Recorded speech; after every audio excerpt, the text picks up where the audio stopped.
இருக்கிற தேவ வார்த்தை என்னவென்றால், உன் மனைவி உனக்கு நன்மை. சொல்லுங்க.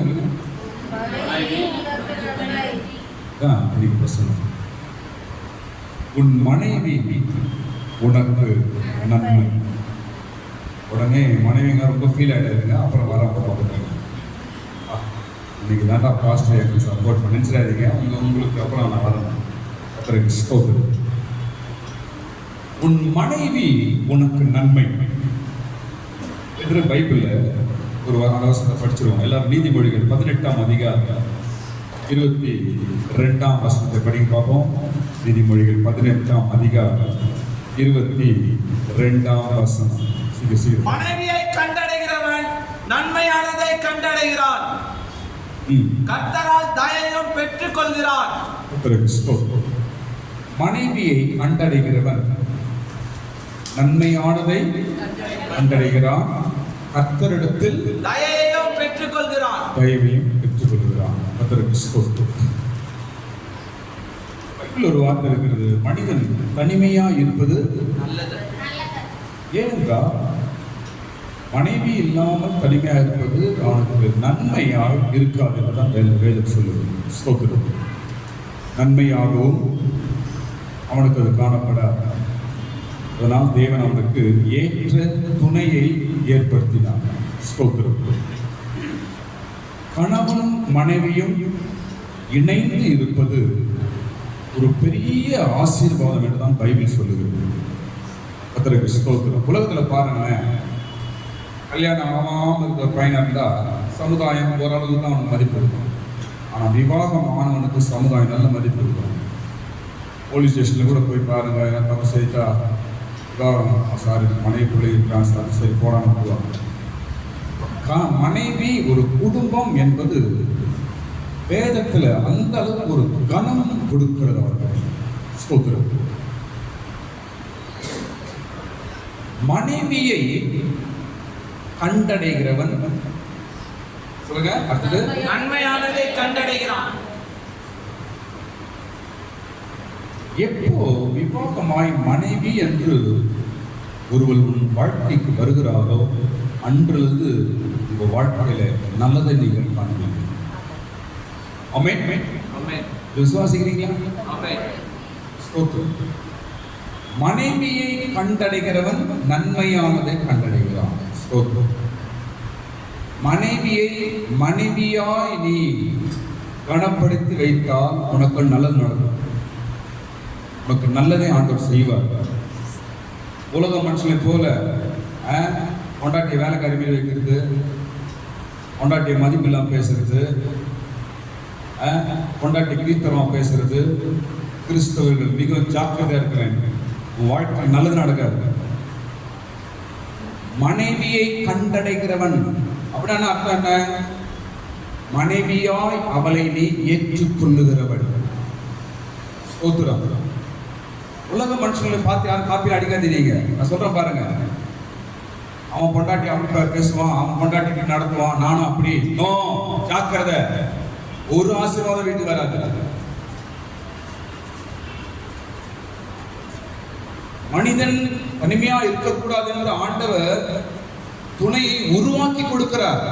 இதற்கு மனிதனுக்கு நல்லது நடக்கணுன்றதுக்காக, கணவனுக்கு நல்லது நடக்கணும் என்பதற்காக. ஒரு ஸ்டைல் பைபிளை கையில் எடுத்திருக்கிறீங்க, மிகவும் ஜாக்கிரதையா இருக்க வேண்டும். தான் கர்த்தருக்கு ஸ்தோத்திரம். மனைவி என்றால் அர்த்தம் என்ன? மனைவிக்கு தலைவி. மனை என்றால் என்ன? வீடு. மனை என்றால் என்னங்க? வீட்டுக்கு தலைவி என்பதுதான் அர்த்தம் மனைவி. ஸ்தோத்திரம். உங்க மனைவியை நீங்கள் மனைவியாய் நீங்கள் கனப்படுத்தும் பொழுது, இன்றைக்கு நான் வேதத்தை எடுத்து சொல்றேன், பல நன்மைகள் உங்கள் வாழ்க்கையை தேடி வரும். மனைவியை எந்த அளவுக்கு நீங்கள் கனப்படுத்தி அவர்களை நீங்கள் நேசிக்கிறீர்களோ அந்த அளவுக்கு உங்க வாழ்க்கையில நன்மையை காண்பீர்கள். ஆமென் சொல்லுங்களா? அந்த அளவுக்கு நல்லது நடக்கும் தான் பைபிள் சொல்லுகிறது. ஸ்தோத்திரம். பொண்டாட்டி பேச்சு கேட்டுக்கிற, ஆனா பொண்டாட்டி தலைமையில் வச்சுக்கிற, இதெல்லாம் உலகத்தான் பேசுறது, நீ நான் பேசுறது கிடையாது. கிறிஸ்தவன் பேசக்கூடாது. சமம். கர்த்தருக்கு ஸ்தோத்திரம். இதாங்க இன்னைக்கு அரசாங்கம் அதெல்லாம் கை கொள்ளுகிறது. ஸ்திரீகள் சமமாய் பாருங்க. இந்த பைபிளோட தத்துவம் தான் அதெல்லாம். ஸ்தோத்திரம். ஒரே நம்ம சொல்ல பாருங்க, ஒரேடியா தலைமையில வச்சுக்கூடாது, ஒரேடியா கால்களையும் வைக்கக்கூடாது, லிமிட்ல வைக்கணும். அதனால தான் விலா எலும்புல எடுத்து உருவாக்கினார். தலையில இருந்து எடுத்து உருவாக்குனாரு, காலில் இருந்து எடுத்து உருவாக்குனாரு. மனைவி எங்கிருந்து எடுத்தாருங்க? விலா என்றால் என்ன பண்ணும்? சமமாய் நினைக்க வேண்டும். கவனிங்க, சமமாய் நினைக்க வேண்டும். மனைவியை கண்டடைகிறேன் அப்படி என்றால் உனக்கு கொடுக்கப்பட்டுள்ள மனைவி என்று நீ கனப்படுத்தி அவளுக்கு கொடுக்க வேண்டிய அன்பையும் அவளுக்கு கொடுக்க வேண்டிய கனத்தை நீ கொடுப்பா என்றால் ஒவ்வொரு நாளும் நல்லது நீ வாழ்க்கையில் காண்பார். பைபிள் போய் சொல்லார். கர்த்தருக்கு ஸ்தோத்திரம். தன் மனைவியை இன்னொரு விஷயம் சொல்ற பாருங்க. இதை எழுதுறது யாருங்க? இந்த வசனத்தை எழுது யாருங்க? மனைவியை கண்டடைகிறவன் நல்லதை கண்டடைக்கிறான், கடவுள்கிட்ட இறக்கம் பெறான் அப்படின்னு எழுதுது யாரு? ஏன்? கொண்டாடி பற்றி அருமை அவருக்கு தெரியுது. கொண்டாடி இல்லை அவருக்கு இருந்ததெல்லாம் யாரு சொல்லுங்க? அப்பாட்டிக்கு தான் இருந்துச்சு அவனுக்கு. அதனால தான் எழுதுறாரு, கொண்டாட்டியோட அருமை அவருக்கு தெரியுது. இறக்கம் கிடைக்கல அவருக்கு. சாலமோன் என்ன கிடைக்கல? அடித்தவரை போயிட்டான். கடவுள்கிட்ட இறக்கம் கிடைக்கல அவனுக்கு.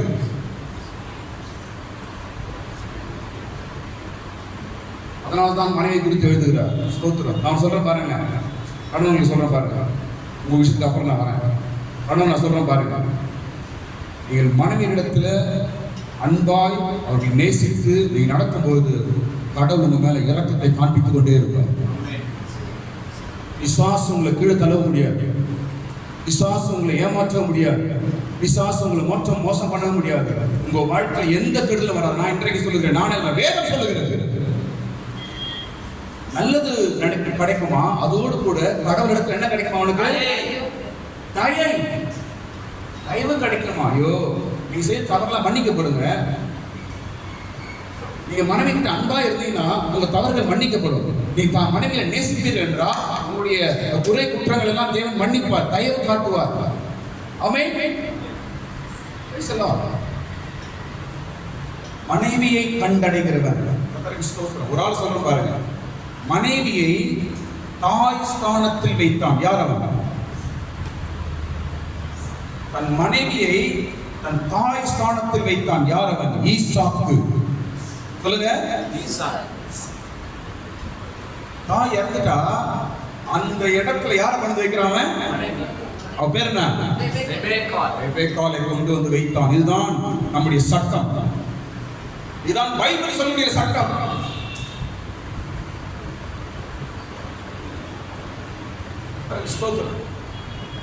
தாய் இறந்துட்டாங்க, அந்த தாய் ஸ்தானத்துல கொண்டு வந்து யார் வைக்கிறாங்க? ரெபெக்காளை கொண்டு வந்து வைக்கிறான். அதுதான் தேவனுடைய நோக்கம். சந்ததி ஆசீர்வதித்தார். கர்த்தருக்கு ஸ்தோத்திரம். நீங்களும் கூட மனைவியை நேசித்து உங்களுடைய தாய் ஸ்தானத்தில் வைப்பீர்கள் என்றால் உங்களுக்கு நல்லது நடக்கும். நீங்கள் ஆண்டோடைய தயவை பெறுவீர்கள். அண்ணன்மாருக்கு இன்றைக்கு ஆண்டவர் பேசுகிறார். கர்த்தருக்கு ஸ்தோத்திரம். நமக்கு நல்லதும் வரதற்கு நிறைய வழிகள் பைபிள் இருக்குது. அதுல ஒரு வழி ஆண்டவர் கொடுத்திருக்கிற மனைவி. உன் வாழ்க்கையில நிறைய நன்மைகளை ஆண்டவர் உனக்கு கொடுக்கணும் ஆசைப்பட்டார். என் பிள்ளைக்கு நல்லது செய்யணும், என் மகனுக்கு நல்லது செய்யணும், என் மகன் குடும்பத்துக்கு நல்லது நடக்கணும், என் மகனுக்கு எந்த பிரச்சனைகள் வரக்கூடாது, என் மகன் சோதனையில தப்பிக்கணும், என் மகன் உயர்த்தப்பட்ட ஆண்டவர் சம்ம பிளான் வச்சிருக்கிறார்களே. இதெல்லாம் ஆக்டிவேட் எப்படி ஆகிறது? எல்லாத்துக்கும் ஒரு வழி. சர்ச்சுக்கு வரும்பொழுது, பைபிள் படிக்கும் பொழுது, நாம் கடவுளுக்கு பயப்படும் போது, இதெல்லாம் ஒவ்வொரு வழி. அதுல ஒரு வழி உன் மனைவி.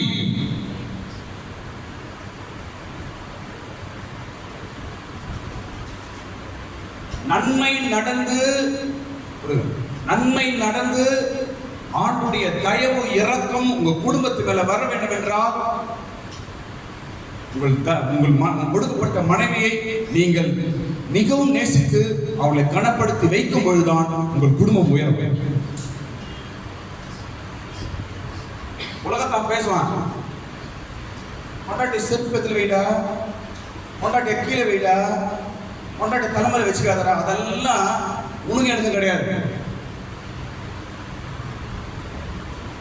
மனைவியை தாய் ஸ்தானத்தில் வைத்தான் ஈசாக்கு.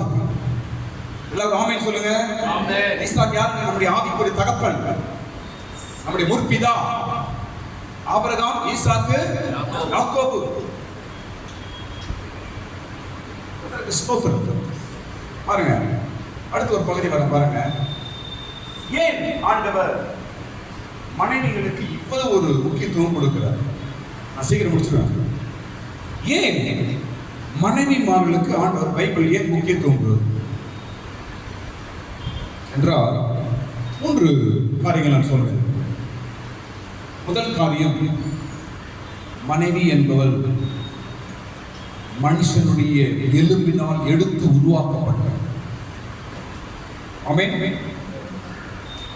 மனைவி யாருங்க? சொல்லுங்க, மனைவி யாருங்க?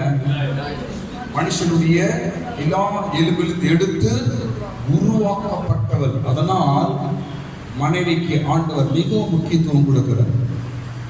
நிறைய விஷயம் படிக்கலாம். மனைவி வீட்டோரங்களில் அடித்தரும் திராட்சை. நிறைய விஷயம் பார்க்கலாம். இரண்டாவது, மனைவி என்பவள் சபைக்கு அடையாளம். சொல்லுங்க, ஏன் மனைவிக்கு இவ்வளவு இம்பார்ட்டன்ஸ் பைபிள் கொடுக்கிறாரு ஆண்டவர்? ஏனென்றால் மனைவி எதுக்கு அடையாளங்க? சபைக்கு. ஒரு ஸ்திரீ சபைக்கு அடையாளம். இன்னைக்கு சர்ச் அப்படின்னு சொல்றோம். இந்த சர்ச் அந்த பைபிள் எப்படி பார்க்குதுன்னா, ஒரு ஸ்திரீயாய் பார்க்கிறது, ஒரு தாயாய் பார்க்கிறது, ஒரு பெண்ணாய் பார்க்கிறது. அதனால் மனைவிக்கு அந்த அளவுக்கு ஆண்டவர் இம்பார்ட்டன்ஸ் கொடுக்கிறார். கர்த்தருக்கு ஸ்தோத்திரம். மூன்றாவது காரியம், ஏன் மனைவிமார்களுக்கு பைபிள் ஒரு முக்கியத்துவம் கொடுக்கிறது என்றால், அவள் தான் வீட்டை கட்டுகிறது. புத்தியுள்ள வீட்டை கட்டுகிறார். அவ தாங்க வீட்டை கட்டுறார். அவள் தான் வீட்டை கட்டுகிறார். அதனால் வேதம் மனைவிக்கு மிக முக்கியத்துவம் கொடுக்கிறது. அதனால் பாருங்க, மனைவியை கண்டடைகிறவன் நன்மையானதை கண்டடைகிறான். கர்த்தரிடத்திலிருந்து இந்த வசனம் முக்கியமாய் நீங்க 2 பேரும் மறந்துடுவார். ஏன் இந்த வார்த்தை புருஷன்மார் சொல்லுகிறது என்றால், புருஷர்கள் வீட்டின் தலைவர்கள். அதனால் உங்களுக்கு தான் இந்த வார்த்தை சொல்லப்படுகிறது. கர்த்தருக்கு ஸ்தோத்திரம். சரி, பாருங்க, குடும்பத்தை சரியா ஹேண்டில் பண்ணாத 3 மனைவிகள் சொல்லப்படுற பைபிள். குடும்பத்தை சரியா ஹேண்டில் பண்ணலாம் 3 பேர். நான் சொல்றேன், கவனிங்க. நம்பர் 1, லோத்தின் மனைவி. சொல்லுங்க. லோத்தோட குடும்பம் சின்ன பின்ன அவன் பொண்டாட்டிதான்.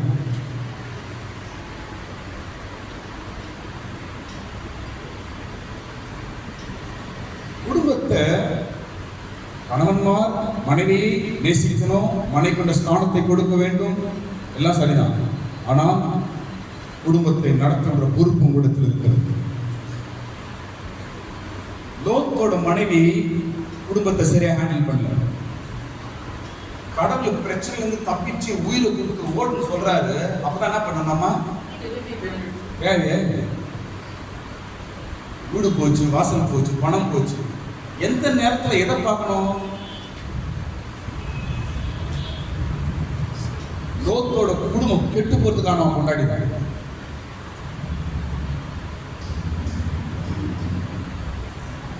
நீங்கள் குடும்பத்திற்கு நன்மைகளை உண்டாக்குகிற மனைவியா இருக்க வேண்டும். கணவனுக்கு நன்மைகள் உண்டாகும் மனைவியா இருக்க வேண்டும். பிள்ளைகளுக்கு நல்லது நடக்கிற ஒரு குடும்ப ஸ்திரியா இருக்க வேண்டும். ஸ்தோத்திரம். லோத்து பாழா போயிட்டாங்க. யார் கூட இருந்தவன் லோத்து? ஆபிரகாம். யார் கூட இருந்தவங்க? எந்த இடத்துல ஸ்தானத்துல ஆண்டவர் எப்படி கொண்டு வந்தார்? அவன் இங்கிருந்து தப்பிச்சு போயிடுப்பா, நீ நல்லா இருக்க, போயிடு என்று சொல்லி அவன் பேச்ச வர கேட்டார் கடவுள். இந்த ஊர் வேணாம், அந்த ஊருக்கு போறேன்னு சொன்னான். சரி போ. அவனுக்கு பேச்செல்லாம் கேட்டு அவனுக்கு நல்ல வழியை காட்டினாரு. ஆனா குட்டி சோறு ஆகும் யாரு?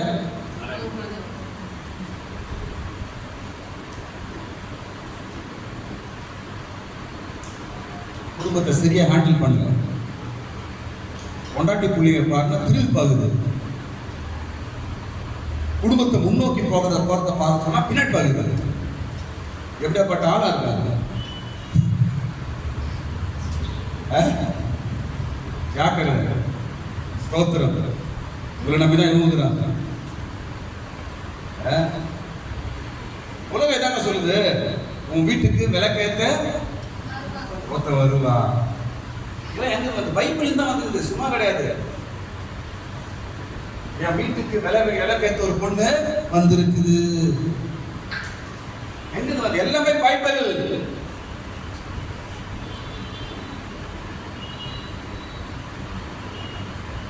ஒளி விளக்கு ஒரு குடும்பத்திற்கு ஒளி, ஒரு தனி மனிதனுக்கு ஒளி, ஒரு வீட்டுக்கு ஒளி உங்க கையில தான் இருக்குது. ஒரே வார்த்தை சொல்ல பாருங்க, என்ன பாருங்க, உங்க வீட்டுல நல்லது நடக்கணும், என் குடும்பம் நல்லா இருக்கணும், வீடு நல்லா இருக்கணும் என்றால் மனைவி கையில் தான் இருக்கு. கணவன் நீங்கள் அவர்களை மனைவியாய் நீங்கள் வைக்கும் பொழுது உங்களுக்கு நல்லது நடக்கும். இது தேவனுடைய வார்த்தை. ஆமென். இரண்டாவது குடும்பத்தை சரியா ஹேண்டில் பண்ணாத ஆள் யாருமா?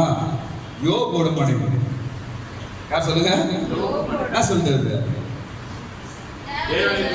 குடும்பத்துல பயங்கர பிரச்சனை இருக்குது. அதனால குடும்பத்தை எப்படி நடத்தணும்? என் வீட்டுக்காரர் இருக்கிறார், என் குடும்பம் அப்படி இருக்குது, ஐயோ இவ்வளவு பிரச்சனைகள், என் வீட்டை எப்படியாவது கட்டி முன்னேற்றணும், எப்படியாவது என் வீட்டுக்காரருக்கு ஒரு துணையா இருக்கணும், என் வீட்டுக்காரருக்கு ஒரு தைரியமா நான் இருக்கணும், என் வீட்டுக்காரர் ரொம்ப உடைஞ்சு போயிருக்கிறாரு என்று அந்த நேரத்துல அந்த எண்ணம் இல்லாம நான் என்ன பேசுறது? பேசலாமா? ஊர்ல இருக்கிற ஒத்துக்குவாங்க. குடும்பத்தை நடத்த பொம்பளையா அது சொல்லலாமா? அவனே 100 ஆயிருக்கான். புள்ள போச்சு, ஆஸ்தி போச்சு, வீடு போச்சு, எல்லாம் போச்சு, 100 இருக்கிறான். அவனை போய் சாப்பிடாம இப்படி சொல்லலாமா? இதெல்லாம் நமக்கு ஒரு பாடங்க. ஒரு குடும்பத்தை எப்படி ஹேண்டில் பண்ணணும் நீங்க கற்றுக்கொள்ள வேண்டும். ஸ்திரீகள், மனைவிமார்கள் எந்த நேரத்தில் எப்படி பேசணும், எந்த நேரத்துக்கு என் வீட்டுக்காருக்கு ஹெல்ப்பா இருக்கணும், எந்த நேரத்துக்கு என் வீட்டுக்காருக்கு வலதுகரமா இருக்கணும், எந்த நேரத்தில் என் வீட்டுக்காருக்கு நான் தைரியமா இருக்கணும், எந்த நேரத்தில் என் வீட்டுக்காருக்கு நான் ஒரு பலனா இருக்கணும், எந்த நேரத்தில் என் குடும்பத்தை நான் தூக்கி நிற்கணும் என்ற ஒரு சரியான மனைவியா இருக்க வேண்டும்.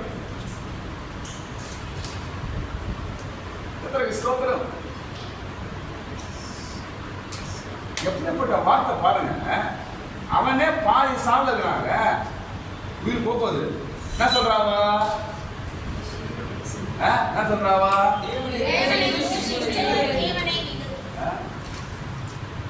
பொண்ணை கேட்பேன்னு தெரியுது.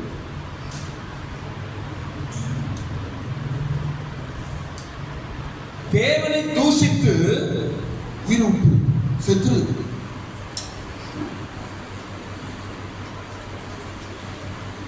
ஆனா அவன் சொல்ற பாருங்க, என்ன கவனிங்க. யோபு தேவனை விடவில்லை. யோபு அந்த வார்த்தையினால கலங்கி போகவில்லை. யோபு அந்த வார்த்தையினால உடைந்து போகவில்லை. யோபு தேவனோடு இருந்ததினால் இந்த குடும்பத்தை தூக்கி நிறுத்திட்டான். கையை தட்டுங்க, கரங்களை தட்டுங்க. யோபு ஆண்டவரை விடாம கட்டி கொண்டபடியா அந்த குடும்பத்தை தூக்கிட்டான். மறுபடியும்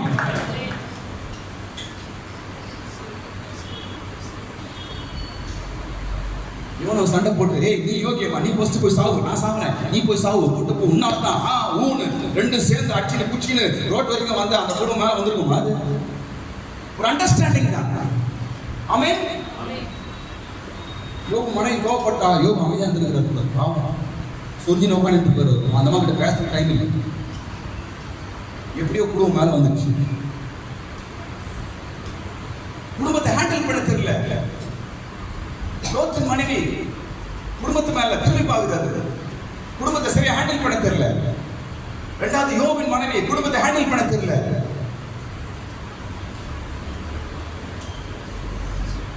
மனைவியை கண்டடைகிறவன் நன்மையானதை கண்டடைகிறான், கர்த்தரிடத்தில் தயவை பெறுகிறான்.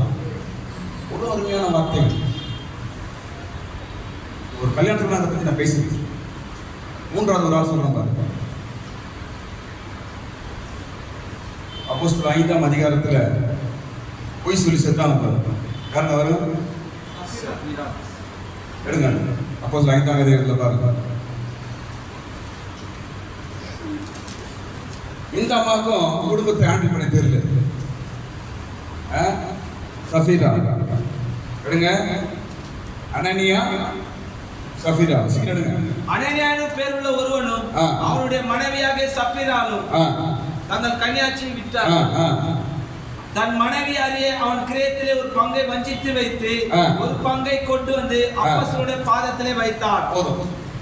இங்க புருஷன் பொண்டாட்டி ஏதோ காணிக்கை விஷயத்துல புருஷன் போய் சொல்லிட்டாரு. மனைவி என்ன பண்ணிருக்கணும்?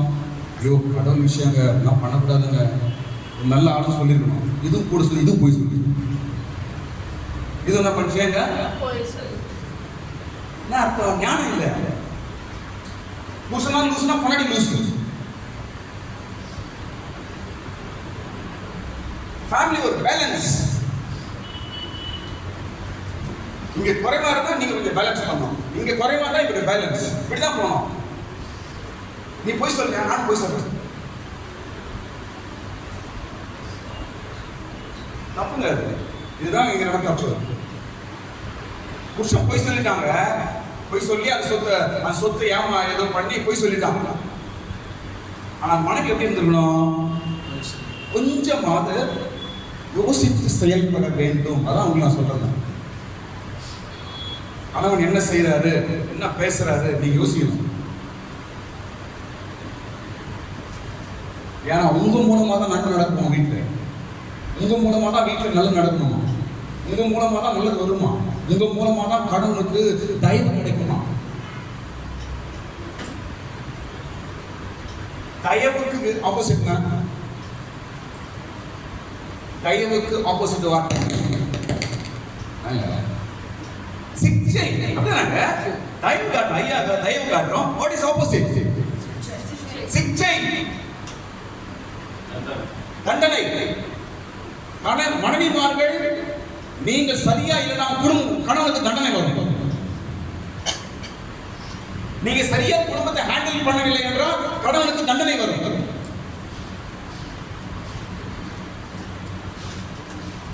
நீங்க நல்லா குடும்பமாய் நீங்க குடும்பம் சரியா ஹேண்டில் பண்ணீங்கன்னா உங்க கணவனுக்கு என்ன கிடைக்கும்? சொல்லுங்க, நீங்க சொல்லுங்க, என்ன கிடைக்கும்? தயவு. அவர் போற இடத்துல தயவு கிடைக்கும், அவர் வேலை செய்யறது தயவு கிடைக்கும், அவர் செய்யற பிசினஸ் தயவு கிடைக்கும், அவர் யார்கிட்ட நிக்கிறது அந்த தயவு கிடைக்கும், கடவுள்கிட்ட தயவு கிடைக்கும், மனுஷன்கிட்ட தயவு கிடைக்கும். குடும்பங்கள் உயர்த்தப்படும். கையை தட்டுங்க, கரங்களை தட்டுங்க, உங்கள் குடும்பங்கள் மேன்மை அடையும். நீயா நானா எல்லாம் ஸ்டாப் பண்ணு. உனக்கு என்ன தெரியும்? எனக்கு தெரியும். ரெண்டுக்கும் தெரியாது, மக்குங்க தான். அப்படி பேசினா ரெண்டுக்கும் ஒண்ணு தெரியாது அர்த்தம்.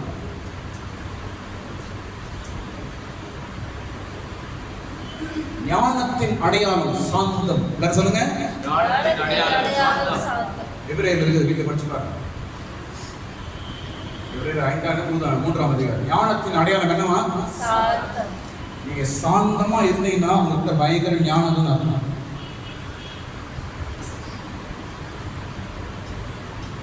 ஆனா ஒண்ணுமே தெரியாது, பேக் பேர் உட்காந்து கூடாது. நான் ரொம்ப ஞானம் அப்படின்னு பேக் பேர் உட்காந்து அதுக்கு சரி.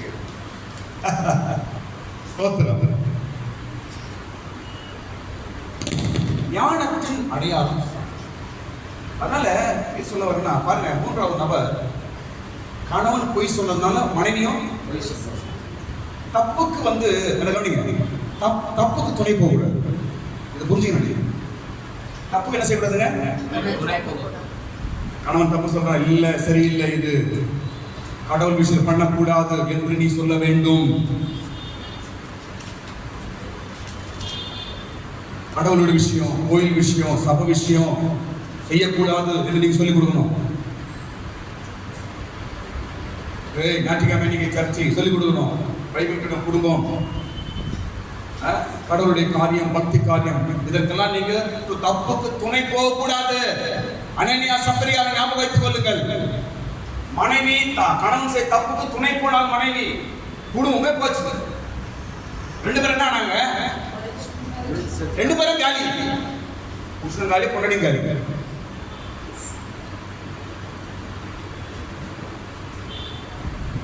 அங்க அவங்க செத்தாங்க. இங்க ஆதிக்குரிய வாழ்க்கையில வளர்ச்சி இருக்காது, குடும்பத்துல வளர்ச்சி இருக்காது. ஆமென். 3 பேர் சரியா குடும்பத்தை ஹேண்டில் பண்ணாத 3 ஸ்திரீகள் நான் சொன்னேன். ஸ்தோத்திரம். முதலாவது லோத்தின் மனைவி, இரண்டாவது, மூன்றாவது அனனியா சப்ரியா. கர்த்தருக்கு ஸ்தோத்திரம். கடைசி பகுதி நான் வேற, ஒரு மனைவி எப்படி இருக்க வேண்டும்? ஒரு மனைவி எப்படி இருக்க வேண்டும்? மனைவி மனைவியா இருக்கணும், மனநோவா இருக்கணும். மணி சொல்ற பாருங்க, கணவன் மனைவியை மனைவியா ஹேண்டில் பண்ணணும். உன் சரீரம் உனக்கென்று வந்தவள், உனக்கென்று ஆண்டு சிருஷ்டித்தவள் என்று கணவன் மனைவியை மனைவியா நினைக்க வேண்டும். மனைவிமார்கள் நீங்க மனைவியா நடந்து கொள்ளணும், மனநோவா இருக்கக்கூடாது. நீங்க மனநோவா இருந்தீங்கன்னா குடும்பம் மென்டல் ஆகிடும்.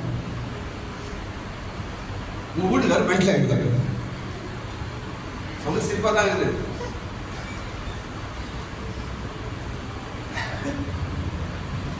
எங்கம்மா வீடு தூசிங்க.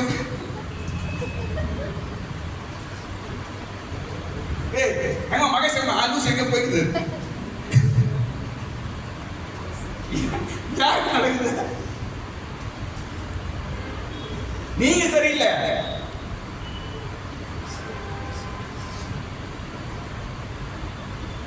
எங்கம்மா பாஸ்டர் வீட்டுக்கு போனா, எங்கம்மா வீட்டுல யாரும் எங்க வேணும்?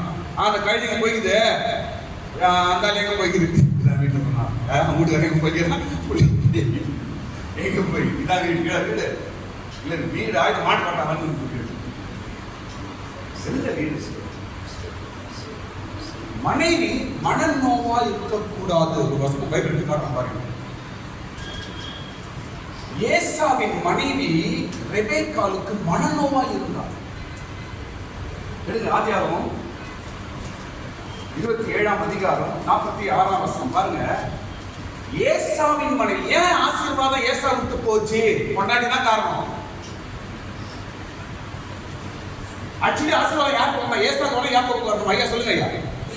ஏசாவுக்கு தான் வரணும். ஏன் டைவர்ட் ஆயிடுச்சு? ஏன் ஆசீர்வாதம் யாக்கோபுக்கு போயிடுச்சு?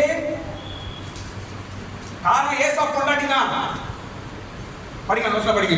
பின்பு ரெபெக்காள் ஈசாக்கை நோக்கி, ஏத்தின் குமாரத்திகளின் நிமித்தம் என் உயிர் எனக்கு வெறுப்பாய் இருக்கிறது.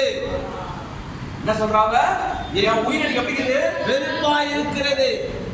யாரை பத்தி சொல்றாங்க? ஏசாவோட மனைவி, ஏசாவோட பொண்டாட்டி பத்தி சொல்றா. அவன் மருமகளை பத்தி சொல்றான். அதனால என்ன பண்ணோம்? இந்த ஆசீர்வாதம் சுதந்திரம் அவனுக்கு போச்சுன்னா ஒண்ணுமே உருப்படியாக போயிடும். அதனால யாருக்கு கொடுக்கணும்? இதை யாருக்கு கொடுக்கணும் சொல்லுங்க. உடனே அவ யாக்கோபு கொடுத்த தனியா அழைக்கிறா. யாக்கோபுக்கு ஆசீர்வாதம் வரத்துக்கு டைரக்ஷன் கொடுத்தது யாருங்க? மறுபடியும் கேட்கிறேன். யாக்கோபுக்கு ஆசீர்வாதம் பெற்றுக்கொள்ளும்படிக்கு அவனை டைரக்ட் பண்ணது யாரு? அம்மா தான். காரணம் என்ன? மனநோவாயிட்டா. ஏசா பொண்டாட்டி ரெபெக்காள் மற்றவங்களுக்கு எப்படி இருந்தாவா? வெறுப்பு. உயிர் மேல வெறுப்பு. அப்படின்னா என்ன? மனநோவு. அது எது சொல்ல வரேன்னா, மனைவி, நீங்கள் மனைவியா இருக்கும் பொழுது உங்க வீடு பரலோகமா இருக்குங்க. நீங்கள் மனைவியின் ஒர்க்க பண்ணும்போது உங்க வீடு ஆசீர்வாதமா இருக்கும், நன்மைகள் நடக்கும், ஒவ்வொரு நாள் நல்லா நடக்குங்க. அப்படிதான் பைபிள்ல படிக்கிறோம். ஆபிரகாம், ஈசாக்கு, யாக்கோபு எல்லாம் பார்க்கிறோம். அவங்க தான் நம்முடைய விசுவாசத்தை கட்டி எழுப்பின முற்பிதாக்கள். அவங்களுக்கு உறுதுணையா இருந்தவர்கள் அவர்கள் மனைவி. ஆபிரகாமுக்கு யார் உறுதுணையா இருந்தது? சாரா. ஈசாக்கு யார் உறுதுணையா இருக்கிறது? யாக்கோபுக்கு யார் உறுதுணையா இருக்கிறது? 2. அவங்க அதை அப்படி போடும். கர்த்தருக்கு ஸ்தோத்திரம். இவர்கள் தான் முற்பிதாக்கள். பாருங்க, நான் சும்மா எக்ஸாம்பிள் சொல்றேன் பாருங்க. ஆபிரகாமுக்கு அவனுடைய பிரயாணத்துல பிரச்சனை வந்துச்சு. ஏன் சொல்லுங்க? ஆபிரகாம் போறாரு, போகும்போது அந்த ஊர் ராஜாக்கள் மூலமா அவனுக்கு பிரச்சனை வந்துச்சு. ஏன்? அழக விட்டுருங்க, அவன் மனைவி என்று சொல்லாம இருந்தா பிரச்சனை. சொல்ல கரெக்டா? என்ன சொன்னாம? சகோதரி. சகோதரி என்றாலும் பிரச்சனை. மனைவி என்றால் அங்க ஒரு பலம், அங்க ஒரு பாதுகாப்பு. அந்த வேர்டே ஒரு பயங்கரமான ஒரு வெப்பன். என் மனைவி என்று சொல்லி பாருங்க, போலீஸ் எல்லாம் தூரம் போயிடும். யாராம் அவங்க ஹஸ்பண்ட் ஒய்ஃபா சமுதாயம் அப்படி இல்லைங்க ஐயா. சமுதாயத்தில் ஒரு கணம் வருகிறது, சமுதாயத்தோட பாதுகாப்பு வருகிறது, சமுதாயத்தில் ஒரு உயர்வு வருகிறது, சமுதாயத்தில் ஒரு ப்ரொடெக்ஷன் வருகிறது.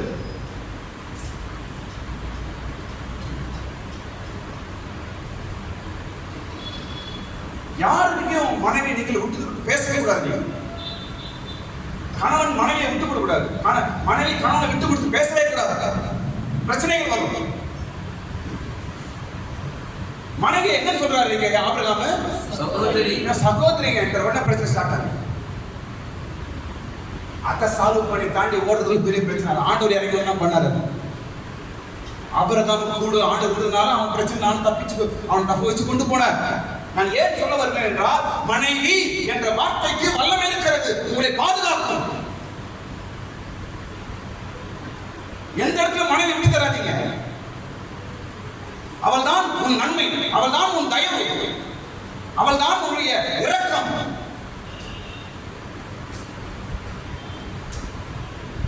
அப்ப மனைவி என்பவள் மனைவியாய் நீங்கள் நடந்து கொள்ள வேண்டும், மனநோவா இருக்கக்கூடாது. ஸ்தோத்திரம். ஏசாவின் ஆசீர்வாதம் வேண்டும் காரணம் என்ன சொல்லுங்க? ஏசா ஆசீர்வாதம் எழுந்துட்டாருங்க, அந்த ஆசீர்வாதம் யாக்கோபுக்கு போயிடுச்சு. ஏங்க காரணம் என்னங்க? மனைவி தான் காரணம். வேற எதுக்கு பொண்ணு எடுத்துட்டாரு அவரு, அதனால எனக்கு தலைவலியா இருக்குது அப்படின்னு புலம்புறா ரெபெக்கா. மனநோவா இருக்கிறாதீங்க, உங்களால மற்றவங்க புலம்பு வச்சிடாதீங்க. குடும்ப ஆசீர்வாதம் போயிடும், நல்லது நடக்காது, ஆண்டோடைய தயவு கிடைக்காது.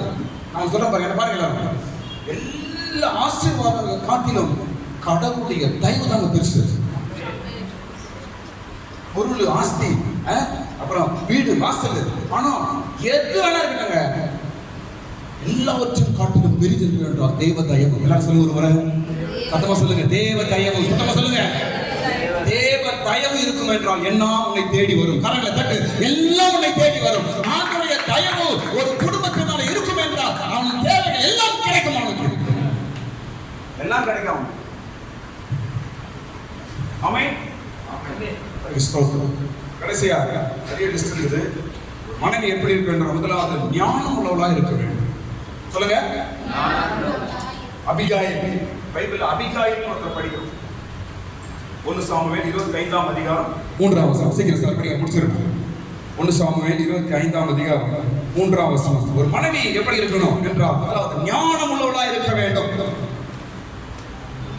ஒரு குடும்பத்தை எப்படி ஹேண்டில் பண்ணணும், மனைவிக்கு கணவனுக்கு எந்த நேரத்தில் என்ன ஆலோசனை சொல்ல வேண்டும், பிள்ளை எப்படி நடத்தணும், இந்த நாளை எப்படி நடத்தணும், இந்த ப்ராப்ளத்தை எப்படி சால்வ் பண்ணணும் என்ற ஒரு ஞானத்தோடு மனைவிமார்கள் நீங்கள் இருப்பீர்கள் என்றால் உங்க வீட்டுக்கு நல்லது தேடி வரும், நன்மைகள் நடக்கும்.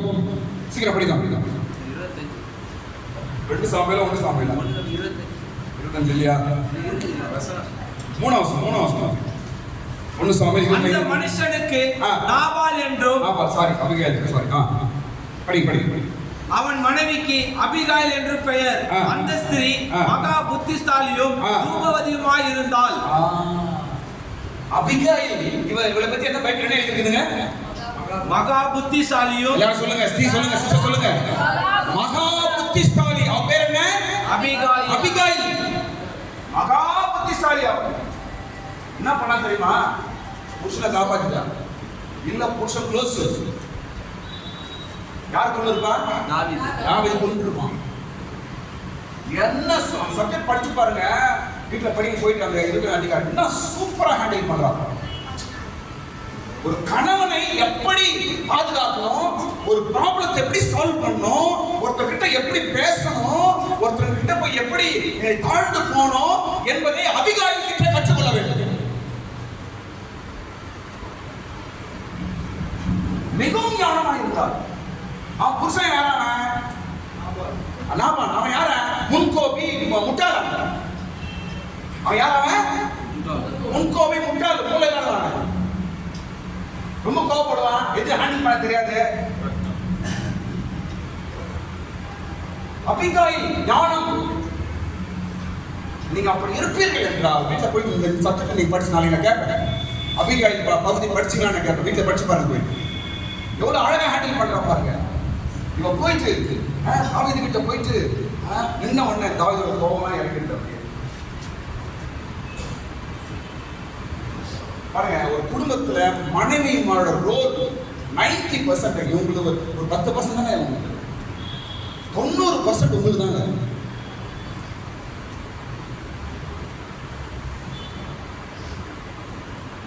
ஞானம். நீ ஞானமா இருக்கும்போது மனைவியா இருப்பீங்க, மனநோவா இருக்க மாட்டீங்க. அடுத்த பெரிய ஒரு லிஸ்ட் இருக்கு, சொல்லிட்டு நான் முடிக்கிறேன். நீதிமொழிகள் 31ஆம் அதிகாரத்தில் பாருங்க எப்படி இருக்கும். ஒரு பெரிய லிஸ்ட் இருக்கு பாருங்க, அதை வந்து படிச்சுக்குவோம். நீதிமொழிகள் 31ஆம் அதிகாரம் 10ஆம் வசனத்தை வந்து லைனா படிக்கும்போது ஒரு ஸ்திரீயானவள் எப்படி இருக்க வேண்டும் என்று மொத்தம் எழுதப்பட்டது. சீக்கிரம் படிப்போம்.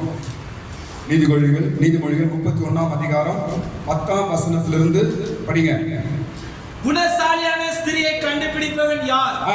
அவளுடைய விலை முத்துக்களை பார்க்கிலும் உயர்ந்தது. அவள் புருஷனுடைய இருதயம் அவளை நம்பும், அவன் சம்பத்துக்கு குறையாது. அவன் புருஷன் அவளை நம்புவான், அவனுடைய சம்பத்து குறையாது. சம்பத்துனா என்ன? ஆசீர்வாதம். ஆசீர்வாதம். சொத்து குறையாது. யார் மூலமா? மனைவியின் மூலமா. நீங்க படிக்கணுங்க.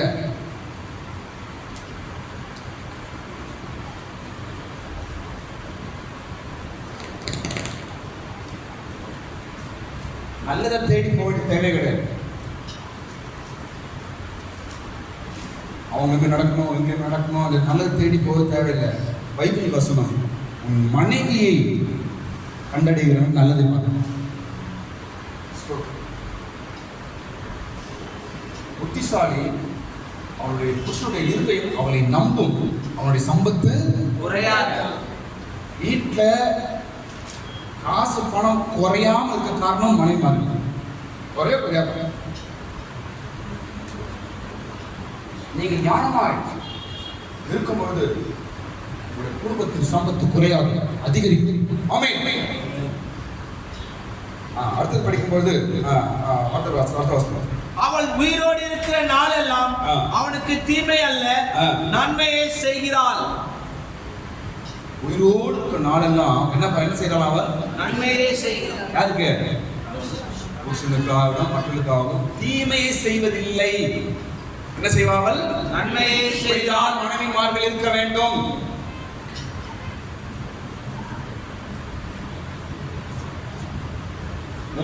குடும்பத்துக்கு நல்லது நடக்கணும், உன் வீட்டுக்காரர் செய்யற தொழில் ஆசீர்வதிக்கப்படணும், என் வீட்டுக்காரர் நல்லா இருக்கணும், என் வீடு நல்லா இருக்கணும்னா யாருக்கும் ஒருபோதும் நீங்க தீமை செய்யறதா இருக்கக்கூடாது, நல்லதுதான் செய்யும்.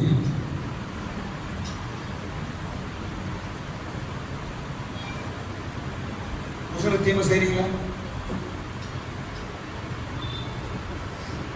எப்ப பார்த்தாலும் திட்டே இருக்குது, எப்ப பார்த்தாலும் கோவம் வருது. நீ கார் தள்ளி கொட்டிட்டு ராஜநலையா பண்றாங்க, வீட்டுல உப்புதான் போட்டுருவாங்க. தீமை ஒருவருக்கும் தீமை செய்யாதவர்தான் குடும்பத்தின் மனைவி. நீங்கள் அளக்கிற அளவின்படிதான் உங்களுக்கு அளக்கப்படும். நான் கவனிங்க, என்ன பாருங்க, நீங்க ஒருவேளை கணவனுக்கோ இல்ல மற்றவர்களுக்கு தீங்கு செய்து தீங்கு செய்கிற மனைவிகளா இருப்பீர்கள் என்றால் அந்த தீங்கு மறுபடியும் குடும்பத்துக்கு வரும். கிறிஸ்தவர்கள் நாம் ஆசீர்வதிக்கப்படும்படி அழைக்கப்பட்டார்கள். கிறிஸ்தவர்கள் ஆசீர்வாதத்தை சோதனைக்கும்படி அழைக்கப்பட்டார்கள். நாம் தாங்க உலக ஜனங்களுக்கு மாடல் பேட்டர்னே நாம தாங்க. நாம தான் அடையாளம், ஆசீர்வாதத்தின் அடையாளம், சமாதானத்தின் அடையாளம், நன்மைக்கு அடையாளம், நல்ல சுபாவத்துக்கு அடையாளம், மன்னிப்புக்கு அடையாளம், அன்புக்கு அடையாளம் நாங்கள் தான். இப்ப நாமளே மற்றவர்கள் தீமை செய்ய போனா எப்படியாது? கடவுள் ஆசீர்வாதம் ஸ்டாப் ஆயிடுமே. மனைவிமார்கள் நீங்கள் தீமை செய்யாதவர்களா இருக்க வேண்டும். அடுத்த சொல்றேன். ஆட்டு மயிரையும் சணலையும் தேடி தன் கைகளினாலே உற்சாகத்தோடு வேலை செய்கிறாள். அடுத்து என்னமா? உற்சாகத்தோடு வேலை. சோம்பேறி மனைவியா இருக்காது வீட்டுல. எப்படி இருக்கணுமா? உற்சாகத்தோடு தன் வீட்டு வேலைகளை உற்சாகத்தோடு செய்கிறார். அப்படிதான் இருக்கணும் மனைவி. ஆரம்பத்துல எங்களை நல்லா தூக்கி வச்ச மாதிரி இருக்குது. இப்ப எல்லாம் போட்டு மெரிக்கிறாரு. நீங்க தான் முக்கியம். இவங்க சும்மா டம்மி பீஸ் தான். நாங்கள் சேர்த்தான் ஆக்டிவேட். நீங்க தான் ஆசீர்வாதத்தின் ஆக்டிவேட். நீங்க தான் மக்கள் தான் இருக்குது. ஆமென். உற்சாகமாய் வேலை செய்யணும். உற்சாகமாய் இருக்கும் பொழுது உன் வீடு ஆசீர்வதிக்கப்படும். உற்சாகமான வேலை.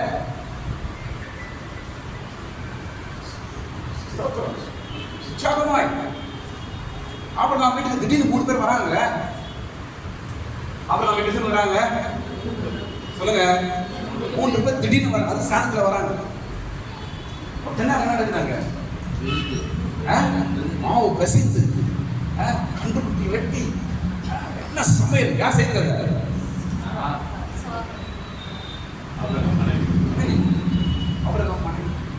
உற்சாகம். அன்னைக்கு வந்து ஆசீர்வாதம் அவங்க வீட்டுக்கு.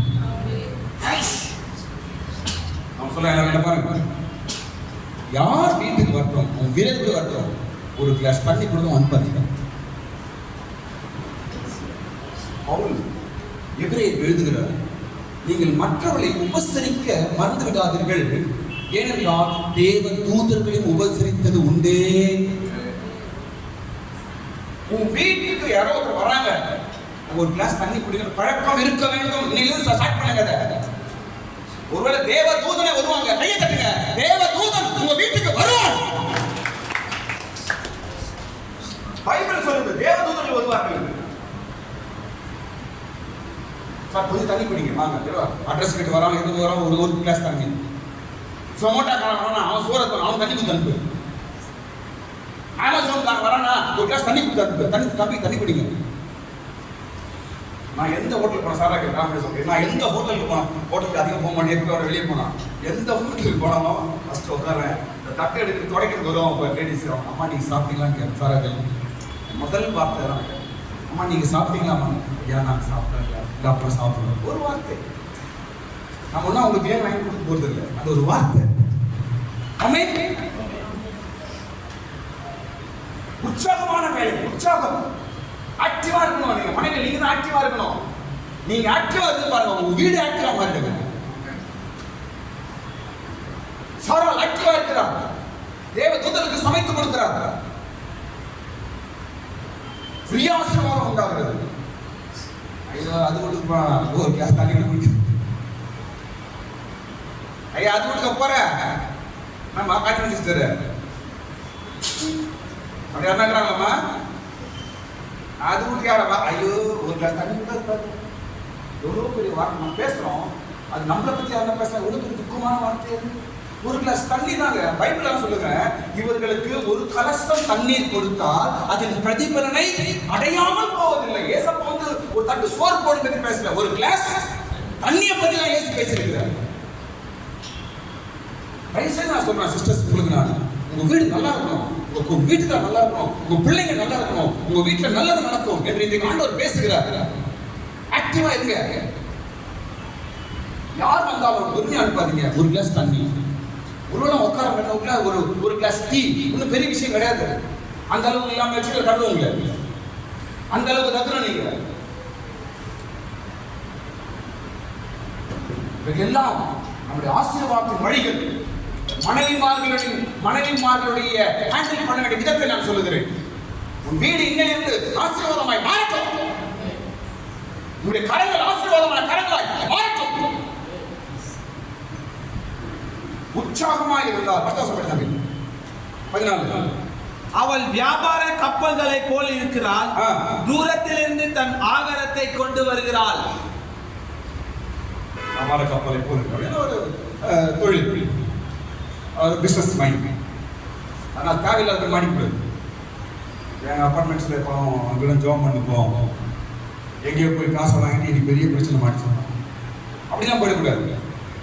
தொழில் மைண்ட், வியாபார கப்பல்னா ஒரு பிஸ்னஸ் மைண்ட், ஐடியா, வீட்டுக்காருக்கு ஐடியா கொடுக்குறது, இப்படி செய்யலாம் அப்படி செய்யலாம் என்று ஒரு நல்ல ஒரு பிஸ்னஸ் மைண்டு, ஒரு தொழில் ஆலோசனை, ஒரு என்ன பண்றது, ஒரு ஏதோ ஒரு சம்பாதிக்கிறதுக்கூடிய ஒரு ஆலோசனைகள், இதெல்லாம் உங்ககிட்ட இருக்கு. நான் கடந்த பைபிள் எழுதிருக்கு, இதெல்லாம் உங்ககிட்ட இருக்குது. தூரத்திலிருந்து ஆகாரத்தை கொண்டு வருகிறார். ஆமென்.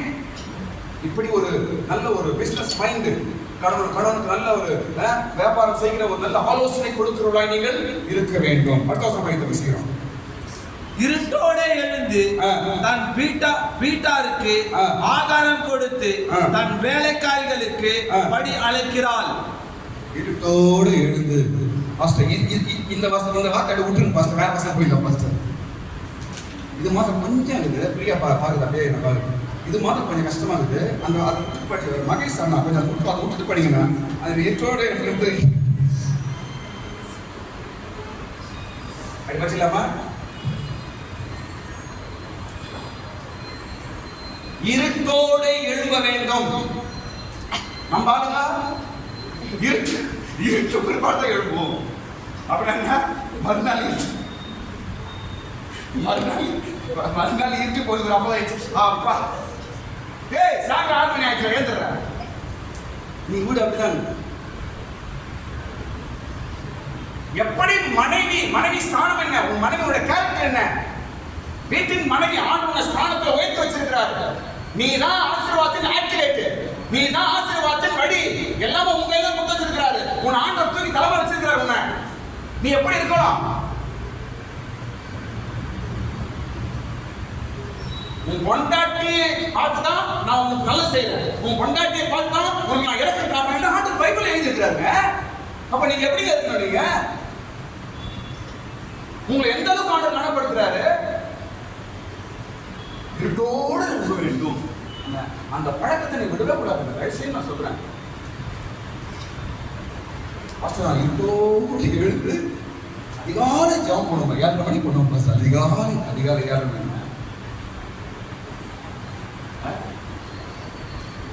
இருட்டோடு எழுந்து அவள் என்ன செய்வாள்? அவள் ஆகாரம் கொடுத்து தன் வீட்டாருக்கு ஆகாரம் கொடுத்து.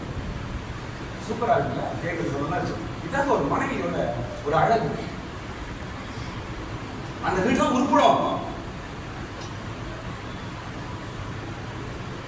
சொல்லி வேலைக்கெல்லாம் போறீங்க, கொஞ்சம் டைமிங் மார்னிங் அதெல்லாம் நான் பேச வரல, பொதுவாக நான் பேசுறேன். இருட்டோடு எழுந்தும் வீட்டாருக்கு ஆகாரம் கொடுக்க வேண்டும். நீங்க தான் கொடுக்கணும்.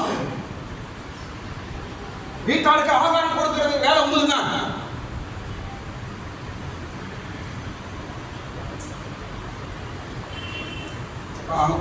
பொண்ணா 4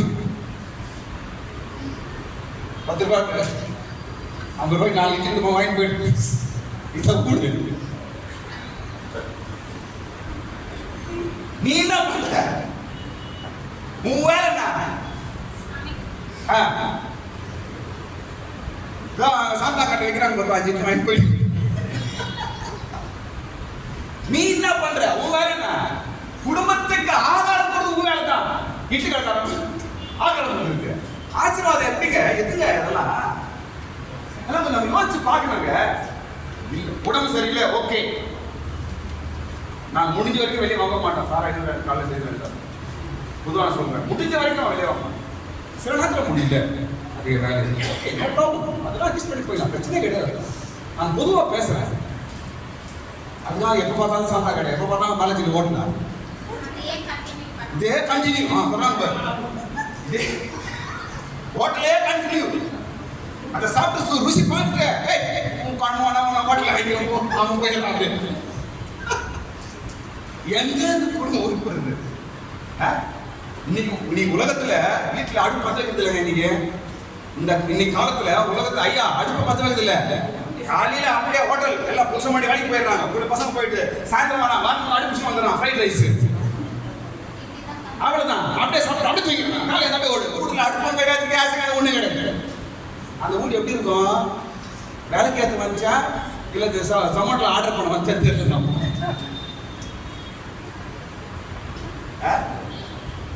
நீ வீட்டு சமையல் ஆர்டர் சமையல் எப்படிங்க பைபிள் வருது? இல்ல, அதிகாலை வீட்டோடு எழுந்து நீங்க உங்க வீட்டு வேலையை செய்து உங்க கையால நீங்க சமைச்சு கொடுங்க. தயவுசெய்து நான் சொல்றேன், உங்க கையால சமைச்சு கொடுங்க. உங்க வீடு ஆசீர்வாதமா இருக்கும். பிள்ளைகள் ஆசீர்வாதம். கரங்களை தட்டுங்க, எல்லாம் கையை தட்டுங்க. உங்க கையால சமையுங்க. உங்க வீடு ஆசீர்வாதமா மாறும். எந்த குறைவு இருக்காது. உன் அப்பத்தின் கண்ணீரை நான் ஆசீர்வதிப்பேன் என்ற வாக்குத்தத்தங்கள் நிறைவேறும். ஆமென். வீட்டோடு எழுந்து ஒரு வேலைகளை நீங்கள் செய்ய வேண்டும் என்று. அப்புறம் தன் வீட்டாருக்கு படி அளக்க வேண்டும். அப்படியே நல்ல வார்த்தை. தன் வேலைக்காரிகளுக்கு படி அளக்கிறார். யாராவது வேலைக்காரங்க தெரிஞ்சவங்க வேலைக்காரங்க இருந்தா உங்களால முடிஞ்ச ஏதாவது செய்யணும். என் வீட்டை பழைய பொருள்லாம் நாங்கள் எடுத்து போட்டோம்.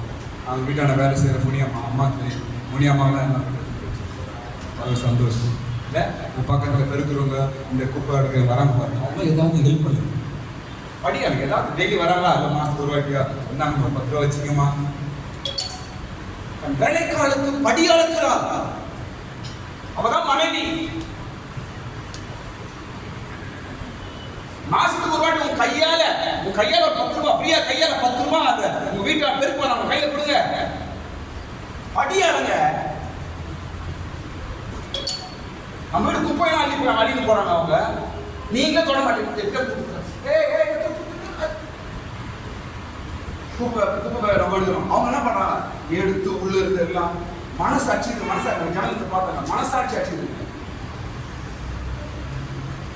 ஒரு மாசத்துக்கு ஒரு 10 ரூபாய் கையால கொடுத்து போயிட்டாங்க. இந்த காலத்துல 10 ரூபாய் மதிப்பு 50 ரூபாய் கையால கொடு. படியால தன் வேலைக்காரர்கள் என்ன செய்யறாளோ அந்த வார்த்தை படிச்சு படி அளக்கிறாள். தன் வேலைக்காரிகளுக்கு படி அளக்கிறாள், கொடுக்கிறாள்.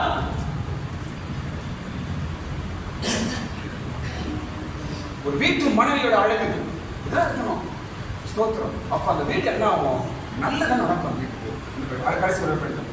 அப்புறம் ஒரு வயலை விசாரித்து அதை வாங்குகிறாள். தன் கைகளின் சம்பாத்தியத்தினாலே திராட்சை தோட்டத்தை நாட்டுகிறாள். இப்படி கஷ்டப்படும் போது அடுத்து என்ன வாங்குறாங்க? இப்போ ப்ராப்பர்ட்டி வாங்க ஆரம்பிச்சிட்டாங்க, இடம் வாங்க ஆரம்பிச்சிட்டாங்க, வயல் வாங்க ஆரம்பிச்சிட்டாங்க. இது வரைக்கும் அவங்க கஷ்டப்பட்டாங்க, அதிகாலை இருந்தாங்க, பிரயாசப்பட்டாங்க. அதுக்கப்புறம் என்ன எப்படி இருந்தாங்க? அப்புறம் அவங்க இருட்டோடு எழுப்புறாங்க. இதெல்லாம் அவங்க பொறுப்பா இருந்து பண்ணும்போது கடைசியா என்ன பண்ணிருப்பா? அவங்களுக்கு வயல வாங்குற அளவுக்கு ஆயிடுச்சாங்க. சொந்தமா வயல வாங்குற அளவுக்கு பிளஸிங் ஆயிடுச்சு அவங்க வீடு. ஆமென். வாங்குறது யாரா? சரி, கொண்டாடி தான் வாங்க. எங்க போய் சொல்றது? புருஷனா வாங்குறாங்க. மனைவி அப்படின்னா என்ன? ஆண்டவர் அவங்க கையை பிரஸ் பண்றான்னு அர்த்தம். அவங்க கையை மூலமா ஆசீர்வதிக்கிறான்னு அர்த்தம். வாங்குனீங்க நீங்க. இவர் வயலை வாங்கினான். அந்த வயலை என்ன பண்றாங்க? ஒரு வயலை விசாரித்து அதை வாங்கினார். சூப்பர். அருமையான வார்த்தை பாருங்க. ஒரு மனைவி போய் விசாரிக்கிறா, பேசுறா, ரேட் பேசுறா, விசாரிக்கிறா. எப்படி இது எவ்வளவு ஞானமா இருக்கு பாருங்க. நீங்க தான்